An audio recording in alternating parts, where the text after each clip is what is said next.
अबे लूटेगा। 2 रुपए की लालच के लिए पूरे कौम का सौदेबाज करने वाले सौदेबाजों सामने 2 रुपए के टपोरी को आप बुलाओगे, उसको मजा नहीं आएगा ऐसा।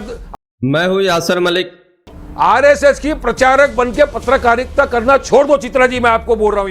इस बीमारी से निकलिए। एक ठीक है बकवास सर, आपकी बर्दाश्त हो नहीं गई, करूंगा। कोई मैं भी यहाँ बकवास पर की बैठ बातें के नहीं आपकी करनी हूं मैं। बिल्कुल सर। बदतमीजी करेगा, डबल करूंगा, ट्रिपल करूंगा। और आप देख रहे हैं अपना YouTube channel YS3 news. Please sir, ये क्या है जो देखो हंस रहा है जोकर, आरएसएस का दलाल हंस रहा है। मेरे से बात नहीं कर सकते, बदतमीजी कर सकते हो, वो तुम कर रहे हो। पानी का कटोरा मजहब पड़ा के है तो नाम उस पर पर देश डुबकी मार के बर्बाद मर जाओ। किए हो। अरे और चुल्लू दो पर देश डुबकी बर्बाद मार के किए मर हो। जाओ। आप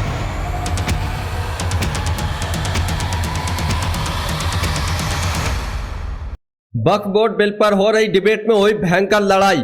वारिस पठान ने अकेले ही सभी संघियों को पेल दिया। आप लोग ये पूरी डिबेट देखकर जाइए कैसे कैसे चित्रा त्रिपाठी हो, चाहे बीजेपी के प्रवक्ता हो, चाहे आरएसएस के प्रवक्ता हो, या फिर जो एक मौलाना बने बैठे थे वजाद कासमी वो हो, उन सबको अकेले ही शेर ने, अकेले ही वारिस पठान ने खूब जमकर धोया, सबकी बोलती बंद कर दी, सबको चुप करा दिया, सबको आरएसएस का दलाल बनाया। गोदी मीडिया एंकर चित्रा त्रिपाठी की और ज्यादा धज्जियां उड़ाई, उनकी तो बखिया उधेड़ कर रख दी। वारिस पठान का गुस्सा साथ में आसमान पर था और किसी को नहीं छोड़ा इस डिबेट के अंदर। आप लोग डिबेट देखिए।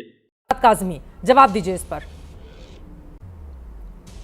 झूठ बोल रहे हैं, गलत अफवाह फैला रहे हैं, भरम फैला रहे हैं। इनको मुसलमान कभी माफ नहीं करेगा। भड़काया किसने? इनको ऊपर भी जवाब नहीं, देना भड़काया पड़ेगा अल्लाह किसने? की अदालत में। बात सुनिए मेरी, भड़काया जो ये किसने? बिल लाया हुआ है ना, ये प्योर आर्टिकल 14, आर्टिकल 24, 25, 26 का ग्रॉस वायलेशन है। सबने समझाया, पार्लियामेंट में भी समझाया। जेपीसी के अंदर हमारे पार्टी प्रेसिडेंट खुद उसके मेंबर थे। डिसेंट नोट डाला, आधी नोट गायब कर दी थी आपने। डिसेंट नोट में सब बताया था कि क्यों ये खराब है, क्यों मस्जिदें छीन जाएगी। और क्या हुआ आपने जब पार्लियामेंट के अंदर चर्चा चल रही थी, अचानक से 3D का डाल दिया आपने। 3D का एएसआई जो प्रोटेक्टेड, देखिए मैं आपके बीच में नहीं बोला, मैं आपके बीच में नहीं बोला, मैं आपके बीच में नहीं बोला। 3D डाल के ठीक है, आपको झूठ फैलाना है। चित्रा जी देखिए ऐसा नहीं होता, मैं तो शराफत के साथ बैठा था। काज़मी साहब, आप उनकी बात सुन लीजिए, उसके बाद जवाब दीजिएगा। सुनिए, आपने जो आरोप लगाए हैं उस पर जवाब सुन लेते हैं। सुनिए पहले मेरी बात सुनो फिर जवाब दो। सब कुछ क्लियर कर चुकी है। पहला मेरी बात सुनो, उसके बाद झूठ फैलाओ। हाँ ठीक है। आपको मोदी की चटुकारिता करना है तो उसमें कुछ नहीं कर सकते। आप झूठ क्यों बोल रहे हैं? अरे तुमसे बड़ा चाटुकार कौन है? अब मैं फिर आ जाऊंगा अपने पे, फिर आ जाऊंगा, फिर बोलूंगा दलालबाजी, फिर बोलना नहीं मेरे को। आरएसएस के दलाल, आरएसएस के दलाल, तुम लोग खामोश बैठो, चुपचाप बैठो, खामोश बैठो, चुपचाप बैठो। 1 इंच खाने नहीं देंगे तुमको, 1 इंच खाने नहीं देंगे। काश्मीर तेरे को जमीन याद रखना, ये वाली बात। छोटे बच्चों में नफरत भरती है। अरे जिन्ना को तो मोहब्बत, अरे जिन्ना को मुसलमान से मोहब्बत दिखा रहे हो। शर्म करो, इस राष्ट्र से मोहब्बत करो। फर्क क्या, रात दिन जिन्ना, पाकिस्तान जिन्ना। अरे शर्म करो, पानी वहां गए, पानी का कटोरा पड़ा है तो उस पर डुबकी मार के मर जाओ। अरे चुल्लू पर डुबकी मार के मर जाओ। मजहब के नाम पर देश नहीं अबे 2 रुपए की लालच के लिए पूरे कौम का सौदेबाज करने वाले सौदेबाजों, ये सब बकवास, ये सब बकवास अपने तक रखो। ये सब बकवास अपने तक रखो। माफ नहीं करेगा। ये सब बकवास अपने तक रखो। बकवास कौम को गुमराह मत करो। देश का दोबारा मजहब के नाम पर जब बड़े बात कर रहे हो, बीच में बच्चे पटर पटर नहीं करते, तभी सिखाना पड़ेगा। जैसे बड़ों की जरूरत नहीं, जिन्होंने देश में आग लगा दी हो। नहीं करने का तभी सिखाओ, कितनी बार सिखाओ। ये बदतमीजी, तेरे ऐसे टप्पू बदतमीजी मारूंगा तुम्हारी सामने होता तो फितरत अभी। है। ये बदतमीजी तुम्हारी फितरत है। तुम 1 बाय 1 मेरे से बात नहीं कर सकते। तुम तर्कों के साथ, कानूनी दलीलों के साथ तुम मेरे से बात नहीं कर सकते। बदतमीजी कर सकते हो, वो तुम कर रहे हो। बदतमीजी कर सकते हो, वो तुम कर रहे हो। अरे बदतमीजी पे हम आ गए तो तुम जैसे गद्दारों का फिर क्या होगा?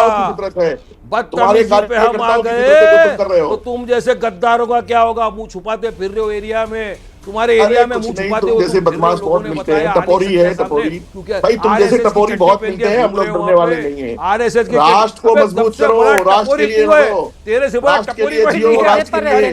मुद्दे पर रहते हैं, व्यक्तिगत कमेंट करने से क्या हासिल होगा? मुद्दे पर रहते हैं कि वक्त संशोधन बिल फायदे के लिए है या फिर नुकसान के लिए। मजा नहीं आएगा। ठीक है सर, अब टपोरी जैसे शब्दों का इस्तेमाल कोई भी एक दूसरे के लिए नहीं करेगा। मुद्दे पर रहते हैं, मुद्दे पर रहते हैं। पुरोहित जी कोई वीडियो दिखा रहे हैं, प्रवक्ता के सामने 2 रुपए के टपोरी को आप बुलाओगे, उसको मजा नहीं आएगा ऐसा। आप उसको बोलने से रोका क्यों नहीं? चित्रा जी चलिए बताइए आपको क्या है। मैंने पहले रोका था, आप सुन नहीं पाए। आप लगातार बोल रहे थे भाई साहब, आप लगातार बोल रहे थे, मैंने उनको रोका था, वो नहीं सुने। पत्रकारिता करो, आरएसएस के प्रचारक की तरह बात मत करो। चित्रा जी क्यों नहीं रोका? आप आवाज बंद करके भगाओ ना, आवाज बंद करो, भगाओ उसको। आरएसएस की प्रचारक बन के पत्रकारिता करना छोड़ दो चित्रा जी, मैं आपको बोल रहा हूँ ये वाली बहुत बात। सही वारिस धन मेरा पठान था। जी, यही बात लोगों तमीजी को कर सकते हो। भड़काइए अच्छा, आप, तुम्हारा चरित्र मस्जिद के नाम पर भीड़ इकट्ठा करके छोटे छोटे मासूम बच्चों के भीतर जहर भरिए आप, और अगर यहाँ पर आपके खिलाफ कोई आवाज उठा ले तो उसको टपोरी और न जाने गद्दार आप यहाँ किस पे तरह क्या के भर रहे शब्दों हो? का इस्तेमाल शरबत? करने लगे। आपने भी क्या किस भर तरह रहे का हो? बयान दिया था ना बोलेंगे। एक बार, वो भी मैं सुनाना आप नहीं मेरे चाहती मुंह मिस्टर लगेगा तो वारिस पठान सुनाऊंगा। जी। एक सेकंड सर, ये सर्टिफिकेट देना छोड़ दीजिए आप। सुनाओ। आप होंगे राष्ट्रीय प्रवक्ता सुनाओ। अपनी पार्टी के, यहाँ पर मुझे धमकी नहीं मत देंगे, दीजिए, सर्टिफिकेट और लेने की आपकी जरूरत है। धमकी का असर यहाँ पर नहीं होगा वारिस भाई, प्लीज आराम मैं से, आपको धमका नहीं रहा जुबान हूं, नीचे आपको बता रहा करके हूं। आराम आपको से। समझा रहा हूं, आप नहीं, वजाहत नहीं, काज़मी के अगर साथ आप मुझे जिस भी बोलने नहीं जुबान में देंगे, बात कीजिए, तो बोलना आप मेरे पड़ेगा। साथ आवाज बिल्कुल ना नीचे तमीज से होगा, बात ना करेंगे, उंगली और मैं नीचे उतना होगी, ही ना आपको हाथ नीचे बर्दाश्त होगा, ना करूंगी गर्दन नीचे होगी। जितना मुझसे बर्दाश्त होगा, आप भी ठीक है ना। तमीज से बात मुद्दे करेंगे। पर मुद्दे पर मुद्दे मैं भी आपको पर उतना ही आरएसएस बर्दाश्त के नाम करूंगा का जितना इतना मुझे फोबिया बर्दाश्त हो गया है करना ना है। आप लोगों को। मैं भी सर आपको इस बर्दाश्त बीमारी नहीं से करूंगा निकलिए, ज्यादा। इस बीमारी से मैं भी निकलिए, आपको बर्दाश्त इस नहीं बीमारी से करूंगा। निकलिए, एक ठीक है बकवास सर, आपकी बर्दाश्त हो नहीं गई। करूंगा, कोई मैं भी यहाँ बकवास पर की बैठ बातें के नहीं कर आपकी। रही हूँ मैं, कोई आप बकवास की निकलिए, बातें नहीं कर रही चित्रा हूँ। जी कभी ठीक है, आइए, प्लीज जर्नलिस्ट सर। बन के बात करिए। वारिस पठान जी, चित्रा जर्नलिस्ट जी, नहीं हूँ और आपके कभी कभार सर्टिफिकेट की जर्नलिज्म जरूरत नहीं है पढ़िए, मुझे। जर्नलिस्ट बन के बात करिए। आपके सर्टिफिकेट की जरूरत नहीं है वारिस पठान जी, ठीक है। मुद्दे पर रहते हैं। एक अगर कोई मुस्लिम, अगर एक कोई मुस्लिम चेहरा, इस्लामिक स्कॉलर आकर अगर अपनी बातें कहने लगे तो वारिस पठान जी आप उसको गद्दार बताते हैं अपने कौम का, आपको शर्म आनी चाहिए। आप अगर इतनी ही लोकतंत्र की बात करते हैं तो आपको बर्दाश्त करनी चाहिए वजाहत काज़मी की बातों को। आपको इतना बर्दाश्त नहीं हो रहा है कि अगर वो बता रहे हैं कि छोटे मासूम बच्चों को, ये कौन लोग हैं जो आगजनी कर रहे हैं वक्त के नाम पर, ये एक ही समुदाय के हैं वारिस पठान जी, और आप जैसे लोगों की वजह से ही वो सड़क पर उतरकर इस तरह की स्थिति पैदा किए हुए हैं। वजाहत काज़मी ने अगर अपनी बात रख दी, आपके भीतर इतना धैर्य नहीं है, इतना धैर्य नहीं है कि आप उनकी बातों को बर्दाश्त कर सके। ये कौन सी भाषा है आरएसएस के दलाल? आप किसकी दलाली कर रहे हैं? आप किसकी दलाली कर रहे हैं? तमीज से बात कीजिए वारिस पठान जी। मेरे लिए विंडो में आप जितने इम्पोर्टेंट है, वजाहत काज़मी उतने इम्पोर्टेंट है। प्लीज सर, बाज आइए इससे, बाज आइए। ये गलत बात है, ये गलत बात है, ये बिल्कुल गलत बात है। अगर आपके विरोध में कोई अपनी भाषा बोले तो वो दलाल हो जाता है आरएसएस का। आप किसके दलाल हैं? अगर वो पलट कर पूछे तो ये कोई भाषा होती है? ये कोई भाषा होती है? ये कोई भाषा होती है? प्लीज सर, हो गई। सर्टिफिकेट देना छोड़िए आप, सर्टिफिकेट देना छोड़िए आप, सर्टिफिकेट देना छोड़िए आप, ठीक है सर। और आरएसएस के बारे में भी थोड़ी इज्जत कर लीजिए। आरएसएस एक बड़ा संगठन है जिसमें बहुत सारे लोग पर्दे के सामने आए बिना देश के लिए सेवा करते हैं। तमीज होनी चाहिए आरएसएस के बारे में बात करने की। राकेश सिन्हा जी वो आर्टिकल का हवाला दे रहे हैं संविधान का, वो कह रहे हैं कि संविधान के बहुत सारे आर्टिकल का, उसके बाद के शर्मा जी आ रही हूँ मैं आपके पास, संविधान के आर्टिकल का मखौल उड़ा रही है सरकार, जल्दी से उसके बाद के शर्मा जी आ रही हूँ मैं आपके पास। ठीक है सर, वारिस पठान जी दोनों लोग बोल रहे हैं नीचे, ठीक है सर, विंडो में बनी रहिएगा। सुनेंगे बराबर, फिर अगर बोलेंगे तो जवाब सुनने की ताकत ठीक है, रखो। बहुत बोल चुके हैं वैसे भी जाता आप। नहीं वारिस पठान, नहीं, सुना वो के जाता है हमेशा। हाँ वारिस जी आपको इसीलिए बुलाया गया, सुना आप के बोलेंगे, जाइएगा। बोलेंगे, सुनेंगे नहीं, तो राकेश बोलेंगे। सिन्हा जी को बोल लेने दीजिए, मेरे वो बीच आपके में कोई बीच में बोलेगा बोल रहे थे। तो मैं बोलूंगा, बिल्कुल सर। बदतमीजी करेगा, डबल करूंगा, ट्रिपल करूंगा। आप इसीलिए जाने ही जाते हैं, इससे बहुत आश्चर्य नहीं होगा। थोड़ी देर विंडो में बने रहिए। राकेश जी, राकेश जी बिल्कुल जानते हैं ना, बस ये अच्छी बात है, आप मेरे को जानते हो, ये अच्छी बात है आपके लिए, और ये ऐसे टपोरी लोग के लिए। देखो जोकर को बोले, देखो जोकर, प्लीज सर, ये क्या है देखो हंस रहा है जोकर, आरएसएस का दलाल हंस रहा है। राकेश सिन्हा बोलूंगा, खामोश बैठ, काज़मी तो बोलते जाओ। अरे वो तो बोल ही नहीं रहे हैं, काज़मी साहब तो बोल ही नहीं रहे, राकेश सिन्हा जी को बोलने दीजिए भाई। राकेश जी प्लीज अपनी बात को आगे बढ़ाइए। डिबेट को पूरा देखकर जाइए, अभी आगे और ज्यादा लड़ाई होने वाली है इस डिबेट में। वारिस पठान बीजेपी के प्रवक्ता और चित्रा त्रिपाठी दोनों का भी और धोने वाले हैं। ये पाकिस्तान में जिस तरह से टीवी चैनल में आप करते हैं वो काम यहाँ मत कीजिए। आपको अगर एंकर से और किसी पैनलिस्ट से समस्या है तो आप तर्कों से जवाब दीजिए। आप गालियां बिरयानी खा के नवाज शरीफ के यहाँ जाके आओ। वारिस पठान और आपके आप अगर कोई देखिए, बदतमीजी मैं जो करेगा, दो सवाल राकेश खड़ा कर रहा हूं, सिन्हा आपका छोड़ूंगा जवाब नहीं दे उसको। दीजिए। पहला सवाल है, पहला सवाल है, तुम आप सुन लीजिए। मैं तुम ताम की भाषा नहीं जानता हूं। आप मैं आपसे सवाल पूछता हूं। आप एक सम्मानित व्यक्ति हैं और सम्मानित तरीके से बात कीजिए। या सम्मानित तरीके से बात करने के लिए हम लोग बैठे हुए नहीं हैं। आप एक सवाल का जवाब दीजिए। इस वक्फ कानून के किस प्रावधान से, मैं अंडर कोट पूछ रहा हूं, किस प्रावधान से भारत की सरकार किसी मस्जिद, किसी कब्रगाह को अपने हिस्से में ले लेगी? किस प्रावधान से भारत के गरीब मुसलमान सुनिए, यानी अच्छा सवाल अर्जाल आपने अर्जाल सवाल किया, आप जवाब सुनिए। अल्जब को क्षति होगी। आपने सवाल किया, जवाब सुनिए। दूसरा पहले सुन लीजिए, दूसरा आप जवाब सुनिए ना। अरे सुन तो लीजिए, सुन तो लीजिए अभी मैं, और आपकी पार्टी ने आपकी आप सवाल आप ओवैसी आपकी पार्टी के सर्वोच्च नेता के भाई ने ही कहा था हैदराबाद में 15 मिनट के लिए पुलिस हटा लो फिर हम दिखा देंगे। आज वही तो बंगाल में हो रहा है, और बंगाल में आपकी पार्टी के नेता ने ईडन गार्डन को उसकी प्रॉपर्टी घोषित कर दी है।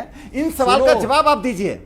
अच्छा, आप सवाल किया है, आपने जवाब तो सुनो। राकेश सिन्हा साहब, आप तो सीनियर आदमी हो, वरिष्ठ आदमी हो, मैं आपकी इज्जत करता हूं, जरा सुनिए मेरी सवाल। आपने दो बात करी यहाँ पे। एक स्पीच मैं आपको भेजता हूं जिसके अंदर आपके नेता ने कहा मस्जिद में घुस के मुसलमानों को चुन चुन के मारेंगे। आपके मुंह में दही जम गया था, खामोश बैठे थे, मुसलमानों को मस्जिद में घुस घुस के मारेंगे। और 15 मिनट के लिए तो आपको मालूम है ना, केस लड़ा, बाइज्जत बरी हो गए। अब इनको कब जेल में डालेंगे? हाँ, देश के गद्दारों को डैश डैश डैश, किसने बोला था? ये सारी बातें जाएंगे पुरानी। आपने सवाल किया कि किस चीज से हमको तकलीफ है। अरे 3D जो डाला है ना आपने पार्लियामेंट में चर्चा के वक्त, वो क्या करता है कि एएसआई प्रोटेक्टेड मॉन्यूमेंट। उसके बाद क्या हो गया? योगी जी ने फौरन दूसरे दिन सुबह में 6 बजे सारे डीएम को बुला लिया, जाओ कितनी मस्जिद ऐसी है उसका सर्वे करके आओ। और क्या क्या, संभल के अंदर एएसआई गया, वहां पर जो बोर्ड लगा हुआ था ग्रीन, उसको हटा के ब्लू कर दिया, संभल की जामा मस्जिद को जुमा मस्जिद कर दिया। मैं प्रावधान 16 तारीख को प्रधान जी वो आपसे वक्फ पर सवाल पूछ रहे हैं। प्रावधान पे नहीं, अभी वक्फ पर रहिए ना, वक्फ पर रहिए वारिस पठान जी, वक्फ पर रहिए। और वारिस पठान जी, आप ही का सीए के खिलाफ रैली में बयान है कि समय आ गया है हम एकजुट हो जाएं और आजादी लें। याद रखिए, हम 15 करोड़ ही 100 करोड़ लोगों पर भारी हैं। इस तरह का बयान वारिस पठान आप ही देते रहे, तो आपकी जो अब तक की पॉलिटिक्स रही है उसको जानते हैं हम लोग अच्छे तरीके से। लेकिन वक्फ पर उन्होंने सवाल पूछा है, उस पर जवाब दे दीजिए प्लीज। देखिए मेरी प्रावधान बताइए, क्योंकि शर्मा जी भी बोलना चाह रहे हैं वक्फ के प्रावधानों पर। देखिए मेरी पॉलिटिक्स, अच्छा सुनिए जी जी जी, मेरी पॉलिटिक्स पब्लिक जानती है, आपकी पत्रकारिता को भी पब्लिक जान गई है। आप एक एंकर बन के सवाल करिए, वारिस पठान प्यार से आपको जवाब देगा। आप अगर बीजेपी के प्रवक्ता बन के बात करेंगे चित्रा जी, तो जवाब फिर वैसा ही मिलेगा आपको। जवाब देने से हम लोग पीछे नहीं हटते, डरते नहीं है। अब इन्हें प्रावधान पूछा, मैंने प्रावधान बताया, आर्टिकल 14 का वायलेशन इनको बताता हूं मैं। हिंदू एंडोमेंट बोर्ड में आप किसी मुसलमान को रखेंगे? नहीं रखेंगे। तो मुसलमान की हमारा जो फ्रीडम ऑफ रिलीजन प्रैक्टिस करने का है, उसमें आप कैसे डालेंगे? डीएम, कलेक्टर, हिंदू कैसे डाल सकते हैं आप? Hindu endowment board, Sikh endowment board, Christian board, किधर पे भी आप मुसलमान को नहीं रख सकते। क्या ये वायलेशन नहीं है इक्वालिटी का? हाँ, article 26 right to practise religion है मेरा, उसका वायलेशन नहीं है। आप इतने सारे इसके अंदर 44 जो अमेंडमेंट लाई है, वो सवाल नहीं है। मेरा सवाल है कि वक्त के किस प्रावधान से आपको तकलीफ है? गलत ये है कि ये हमारी जमीन, देश की जनता को दिग्भ्रमित मत कीजिए। तो प्रावधान नहीं तो क्या है? अरे सारे के सारे प्रावधान 44 जो अमेंडमेंट है उससे तकलीफ है। वो नियत ये सवालता है कि आप हमारी चला गया है मामला, तो कोर्ट बता देगा कि संविधान का किस प्रावधान का उल्लंघन है, किस प्रावधान का नहीं है। 20 से ज्यादा याचिकाएं देश की सर्वोच्च अदालत की दहलीज पर हैं। कोई परिवर्तन नहीं होगा, कोई परिवर्तन नहीं होगा। पूरे देश की जनता मोदी जी के साथ खड़ी है। आप क्यों नहीं होगा? परिवर्तन तो कर रहे हैं। ये 3D का आपको दिखाया कम है, 14 दिखाया कम है, 26 दिखाया कम है। अब आप हिंदू एंडोमेंट बोर्ड को, चित्रा जी, हिंदू एंडोमेंट बोर्ड को अफजाल के साथ खड़े हैं, हम अफजाल के साथ खड़े हैं। मुसलमान वक्फ बोर्ड के अंदर जो मुसलमान करेगा, 15% सुनो, उसको 5 साल दिखाना पड़ेगा कि 5 साल का प्रैक्टिसिंग मुसलमान है। वो कहां से लाएंगे आप? पाकिस्तानी क्या क्राइटेरिया है? भारत को सीरिया मत बनाइए, राकेश सिन्हा जी, आप अफगानिस्तान मत बनाइए। अफगानिस्तान, सीरिया, इराक, पाकिस्तान का नाम लेते हैं लोग। अरे पाकिस्तान से क्यों इतनी मोहब्बत है? हाँ, भारत है। मैं मेरे भारत की बात कर रहा हूँ, पाकिस्तान की बात कर रहे हैं। पाकिस्तान बना देना आप चले जाओ पाकिस्तान। भारत को इराक, ईरान बना देना चाहते हैं। भारत को ट्यूनीशिया बना देना चाहते हैं। अच्छा। आप सीखना है तो कौन बनाना चाह रहा है? सीखना तो अल्बानिया से सीखिए, सीखना तो टर्की से सीखिए। आप बनाना चाहते हैं? अरे सीखता मैं सिर्फ बाबा साहब अम्बेडकर के दिए हुए संविधान से। वो संविधान ने मुझे इजाजत दिया है बोलने की। मैं सीखता हूँ सिर्फ डॉक्टर बाबा साहब अम्बेडकर के दिए हुए संविधान से। सड़कों पर बाबा साहब अम्बेडकर ने निकाल दी है, बोलने की आजादी दी है, बदजुबानी करने की आजादी नहीं दी है। के शर्मा जी जल्दी से क्लोजिंग कमेंट कैसे समझाएंगे मुसलमानों के एक बड़े वर्ग को? वारिस पठान जी को आपको समझाना पड़े, कैसे समझाएंगे? वो तो मानने को तैयार नहीं है, वो तो इसको पूरी तरह से गलत बता रहे हैं। के शर्मा जी देखिए, ऐसा है, सीए का मामला था चित्रा जी, तब भी ये लोग इसी तरह के हल्ला, झूठ, प्रोपोगंडा फैलाए। कि मुसलमानों की नागरिकता चली जाएगी और दंगा तक करवाया, लेकिन किसी की नागरिकता गई क्या? आज उस पर कोई बात नहीं है। ट्रिपल तलाक पे कहा कि युवाओं को जेल पे डाल देंगे। ट्रिपल तलाक कानून लागू हो गया, आज तक किसी को कुछ अन्याय हुआ क्या? ये क्यों प्रोपोगंडा भड़काना, यही इनकी राजनीति। ओवैसी कर क्या सकते हैं? ओवैसी की राजनीति यही है। इतने सदन में बैठ के आर्टिकल गिनाते हैं, एक केस लड़ने नहीं जाते। पता नहीं कहाँ के बैरिस्टर कहाँ से डिग्री लिए, मुझे तो समझ नहीं आता। ट्रिपल तलाक को बताया कानून का विरोध है, अरे लड़ लिए होते केस। आप जाकर कोर्ट पे, सुप्रीम कोर्ट के जज निर्णय दे रहे हैं और आप बाहर बैठ के आर्टिकल का जो है खंडन बता रहे हैं। अभी यहाँ पर एक ज्ञानी पुरुष बैठे हैं, वो बता रहे हैं। आपको ये डिबेट देखकर कैसा लगा, इस पर अपनी राय जरूर देकर जाइए। और जो डिबेट के अंदर हुआ है आज, वारिस पठान ने सबकी को लताड़ा है, आपको वो कैसा लगा उस पर भी जरूर बताइए। धार्मिक संस्था नहीं है, ये उनका ऑब्जर्वेशन है सुप्रीम कोर्ट का, लेकिन ये मानेंगे नहीं, क्योंकि इनको सुप्रीम कोर्ट को भी नहीं मानना है। इनको तो रोड पे चिल्लाना है, सड़क छाप राजनीति करनी है, सड़क छाप लोगों को भड़काना है, तो वही राजनीति करेंगे ना। इससे ज्यादा क्या ये कर सकते हैं? अभी आप सोचिए, कह रहे हमारा अधिकार है, हम तो कुछ भी बोलेंगे साहब, ये तो फिलिस्तीन का जय बोलते हैं। कौन उतरा था सड़क पे 2 दिन पहले? आगरा की नारा सड़क पे कौन लगाते उतरा हैं था? इनके नेता। सबने भारत माता की जय, भारत माता की जय बोलने पर ये पूछते हैं। तो दोस्तों, आप लोगों ने पूरी डिबेट देखी, आप लोगों को ये डिबेट देखकर कैसा लगा, इस पर अपनी राय जरूर देकर जाइए। और जो वक्फ बोर्ड बिल पर हो रही डिबेट में चित्रा त्रिपाठी किस तरीके से एंकरिंग कर रही थी, जिस पर वारिस पठान ने उनकी अच्छी खासी धज्जियां उड़ाई, उनको कहा कि आप एंकर बनकर सवाल पूछिए तो मैं जवाब दूंगा, अगर आरएसएस की दलाल बनकर सवाल करेंगी तो फिर मैं वैसे ही जवाब दूंगा, तो मुझसे जो है तमीज की उम्मीद ना करें। आपको ये सुनकर कैसा लगा और वारिस पठान ने जो कुछ भी इस डिबेट में बोला, आपको वो कैसा लगा, उस पर जरूर बता कर जाइए। क्या वारिस पठान ने गलत किया या फिर वारिस पठान ने सही किया, अपनी राय जरूर दीजिए। और जिस तरीके से जो एक मौलाना बनकर हर डिबेट में पहुंच जाते हैं वजाद कासमी, और वो इस तरीके की बातें करते हैं, उससे आप कितना सहमत है उसके बारे में भी जरूर बता कर जाइए। अगर आप भी गोदी मीडिया का विरोध करते हैं तो हमारे चैनल YS3 न्यूज को अभी सब्सक्राइब कीजिए। वीडियो अच्छी लगी हो तो इसको लाइक जरूर करके जाइए। और जो वक्फ बोर्ड पर जो बिल आया है, संसद में पास हुआ है, इसको सुप्रीम कोर्ट में चैलेंज किया गया है। आप लोगों की राय क्या है? क्या यह बिल वैसे ही वापस होना चाहिए जैसे 3 काले कृषि कानून वापस हुए थे, या फिर इस बिल को चलने देना चाहिए? आप लोग इस पर भी जरूर बता कर जाइए।